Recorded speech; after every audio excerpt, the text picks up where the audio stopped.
វិធីជួយសង្គ្រោះកុមាររលាកកុំឲ្យប៉ះពាល់ទៅធ្ងន់ធ្ងររហូតដល់ស្បែកមេរោគក្នុងឈាមធ្ងន់ធ្ងរប្រការការដេកពេទ្យយូរឬក៏អាចធ្វើឲ្យមានប៉ះពាល់ទៅដល់ការប៉ះស្បែកប៉ះអីជាដើមបាទអញ្ចឹងបញ្ហាកុមារគឺមានការរលាកដោយសារភ្លើងបាទការរលាកដោយសារលោកចូលកន្លែងដុយ free ដោយអីផ្សេងហ្នឹងឬក៏ករណីខ្លះទៀតគឺគាត់រលាកដោយសារគាត់ដុតផាវដុតអីចឹងទៅរលាកដោយឆ្នាំងអ៊ុតបាទហើយការរលាកដោយខ្សែភ្លើងអីផ្សេង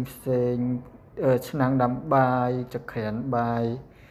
ផ្សេងហ្នឹងបាទគឺជាបញ្ហាមួយដែលមិនអាចមើលឃើញបានហើយនឹងគ្រោះថ្នាក់នឹងកើតឡើងចំពោះកុមារតូចៗដែលចេះ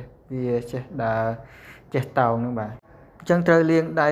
ជាមួយនឹងទឹកត្រជាក់ល្មមរយៈពេល15នាទីឬទៅ20នាទីទៅកន្លះម៉ោងអាចលាងជាមួយនឹងសាប៊ូតិចតួចបានបើសិនជាករណីដែលមិនផ្សាខ្លាំងទេបាទលាងទឹកហើយត្រូវរុំជាមួយនឹងកន្សែងស្អាតអត់មានមេរោគ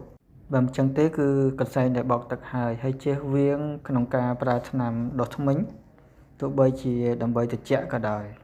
មានករណីនៅតាមភូមិស្រុកឆ្ងាយខ្លះយាយគាត់យកទឹកត្រីទឹកអីស្អីយកមកស្រោចពីលើលលាកហ្នឹងទៀតអញ្ចឹងធ្វើឲ្យផ្សាឈឺខ្លាំងណាស់ហើយរបួសនឹងក្លាយជាមេរោគ